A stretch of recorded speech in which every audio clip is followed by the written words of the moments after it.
આપણો દેશ આઝાદ થયો છે, પણ આપણી માનસિકતા હજુ પણ ગુલામ જ રહી છે.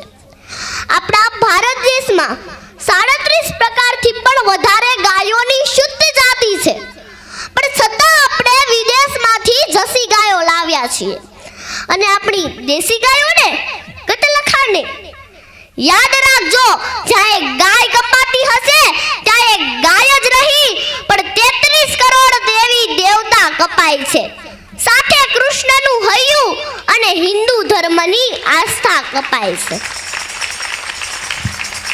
મિત્રો, જ્યાં કૃષ્ણને રીઝવવો હશે ત્યાં ગાયને બચાવવી પડશે. બાકી જ્યાં ભલે ને ગોપીઓ રાસ રમતી હોય કે વાંસળીના સૂર રેલાતા હોય, પણ ત્યાં કૃષ્ણ ક્યારેય નહીં આવે. એ વાત કેવી રીતે ભૂલાય કે ગાયની સેવા કરવા તો દેવી દેવતાએ આ પૃથ્વી પર જન્મ લીધો હતો. બ્રાઝિલનો રાજા જ્યારે ભાવનગર આવ્યા અને વિદાય સમયે ભાવનગરના નરેશે કહ્યું, રાજન, અમને કોઈ એવી વસ્તુ આપો કે અમે કદી ન ભૂલી શકે. નરેશ કૃષ્ણ કુમારજીએ એક દેશી ગીર ગાય આપી અને અત્યારે બ્રાઝિલમાં 36 લાખથી પણ વધારે દેશી ગીર ગાયોની સંખ્યા છે. અત્યારે પડતા જઈએ તો નરેશ કૃષ્ણ કુમાર સિંહજી નામે ગૌશાળા ચાલે છે અને સંસદ ભવનમાં તેનું સ્ટેચ્યુ પણ છે.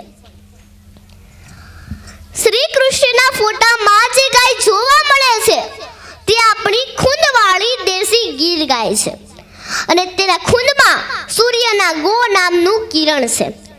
એટલે જ ગાયના દૂધમાં પીળાશ હોય છે અને તે વિટામિનોથી ભરપૂર હોય છે. આ વાત વિજ્ઞાને સાબિત કરી છે, પણ છતાં આપણે વિદેશની જસી ગાયોનું દૂધ અને પેકિંગમાં આવતું પાવડર વાળું દૂધ જ મીઠું લાગે છે.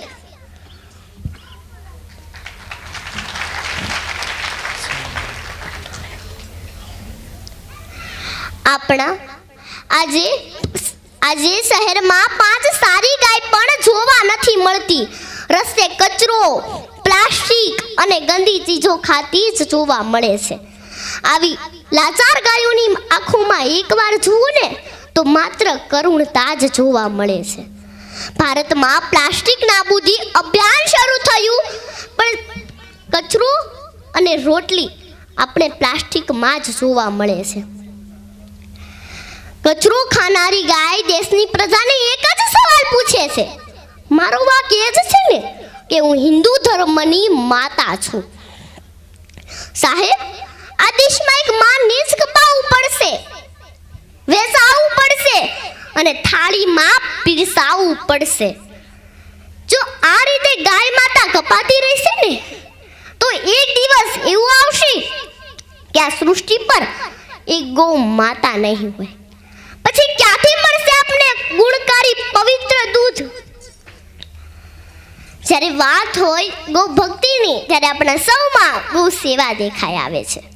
માત્ર એક જ દિવસ, મકર સંક્રાંતિ પર, આ દિવસે આપણે ગાયને ઘૂઘરી ખવડાવીને ગૌ માતાનું ઋણ અદા કરીએ છીએ.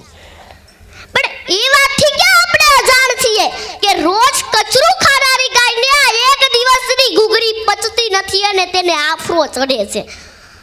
ગૌ સેવા એક જ દિવસ નહીં પણ 365 દિવસ લંબાવીએ અને ગાયને સારો, સાચો ઓર્ગેનિક ચારો મળે તેવી ગૌ સેવા કરીએ. આજથી આપણી આવનારી પેઢીને જો ગાયના દૂધ વગરની જોવા ન માંગતા હોય ને તો ગૌ વંશને બચાવીએ. તો ચાલો આપણે બધા સાથે મળીને શપથ લઈએ. બધાએ મારી સાથે શપથ લેવાની છે કે અમે ગાયને રોટલી ખવડાવીશું. બધાએ મારી સાથે બોલવાનું છે કે અમે ગાયને રોટલી ખવડાવીશું. અમે ગાયને રોટલી ખવડાવીશું. તરસી હશે તો પાણી પીવડાવીશું. તરસી હશે તો પાણી પીવડાવીશું. કદી લાકડી નહીં મારીએ. કદી લાકડી નહીં મારીએ. કતલખાને કપાતી ગાયોને બચાવીશું. કતલખાને કપાતી ગાયોને બચાવીશું. ગુનેગારને સજા અપાવીશું. ગુનેગારને સજા અપાવીશું. અને ગુજરાતને ફરીથી ગોકુળિયું બનાવીશું. અને ગુજરાતને ફરીથી ગોકુળિયું બનાવીશું. તાળીઓ જય ગૌ માતા. જય ગૌ